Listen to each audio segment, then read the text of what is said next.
వెనకటికి ఒకడు కొండమీది ప్రసంగం చేస్తానని దీక్ష తీసుకున్నాడట. ఎవడో వచ్చి అతని కుడి చెంప మీద కొట్టాడు. ఇతడు ఎడమ చెంప చూపితే అతడు ఆ చెంపను కూడా వాయించాడు. అప్పుడతడు అవతలి వ్యక్తిని చిత్తుగా కొట్టేశాడు.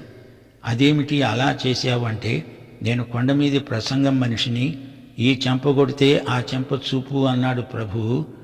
అవతలి చెంప కూడా కొడితే అప్పుడేం చెయ్యాలో ప్రభువు చెప్పలేదు కదా, అందుకని నాకు తోచిందే చేశాను అన్నాడా వ్యక్తి. నీ జీవితమే నీ సాక్ష్యాన్ని సమర్థించాలి. ఒట్లు, ప్రమాణాలు, శపథాలు అనవసరం. అవునంటే అవును, కాదంటే కాదు. శ్రోతలు, వేషధారణ వైఖరి దేవుని బిడ్డలకు తగింది కాదు. ఆస్పత్రులు, అనాథాశ్రమాలు, కనికరయుత కార్యములెన్నో క్రైస్తవ విశ్వాసులు నిర్వహిస్తున్నారు. ఇవి సువార్తను అనుసరించి ఉంటాయి.